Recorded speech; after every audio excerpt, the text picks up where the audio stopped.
La parole à Monsieur Jean-François Martins.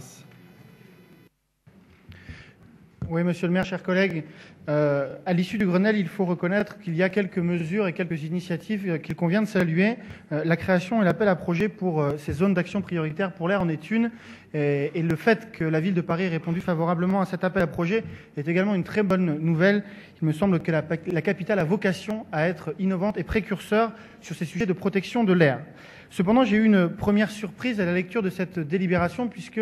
l'étude envisagée concerne évidemment Paris, mais bien au-delà, le périphérique et jusqu'à la 86. Et il me semblait que dans l'année qui vient de s'écouler, nous avions créé le syndicat d'études Paris Métropole justement pour conduire et piloter des études, comme son nom l'indique, qui a vocation à couvrir les enjeux parisiens. Et je ne vous cache pas que je suis assez surpris que la ville de Paris, en la matière, bien qu'elle annonce le faire en partenariat, n'ait pas diligenté cette étude par Paris Métropole, qui est un syndicat d'études, c'est donc sa fonction, et parce que là, effectivement, les conséquences de nos décisions impacteront évidemment les Parisiens, mais si nous devions demain interdire les voitures individuelles polluantes dans Paris ou les transports de marchandises, c'est avant tout la banlieue, c'est avant tout les villes limitrophes qui vont être touchées, les habitants de ces villes-là, et je trouve un tout petit peu surprenant que ce soit la ville de Paris qui conduise seule cette étude de faisabilité. Deuxième élément sur ces zones d'action prioritaires pour l'air,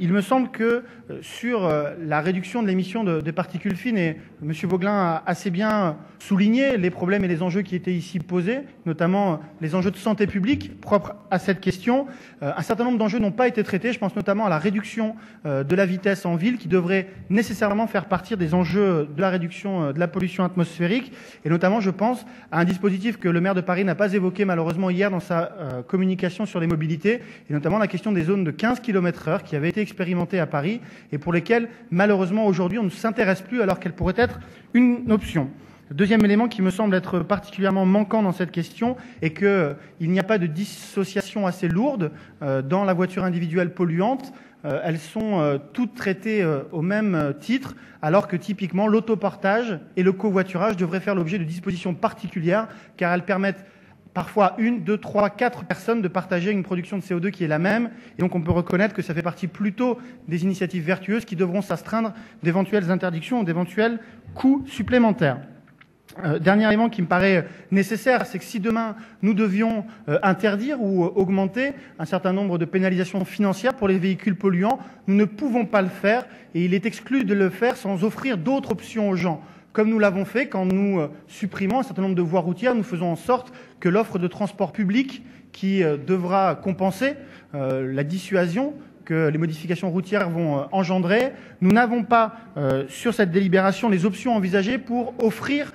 des alternatives. Et je pense notamment au transport de marchandises. Et je suis surpris qu'à la fois hier dans la communication du maire sur les mobilités et aujourd'hui dans une délibération qui aura vocation, on le sait, à viser d'abord et prioritairement le transport de marchandises, il n'y ait toujours aucune réflexion qui soit conduite à l'échelle de la ville, mais encore plus à l'échelle métropolitaine, sur des zones logistiques et des zones de coordination du transport du dernier kilomètre. Vous savez que c'est l'enjeu, et notamment le transport électrique pour le dernier kilomètre et des plateformes logistiques aux portes de Paris pourrait être l'une des options. Il est pour nous inenvisageable de demain interdire le transport de marchandises tant que nous n'aurions pas offert ce type d'alternative. Je voterai cette délibération cependant parce qu'elle va dans le bon sens, mais elle est aujourd'hui minimaliste et j'encourage la ville à associer le plus fortement possible Paris Métropole et les acteurs du transport logistique qui ont aujourd'hui pris des initiatives qui méritent d'être soutenues, et je pense notamment à ces plateformes logistiques.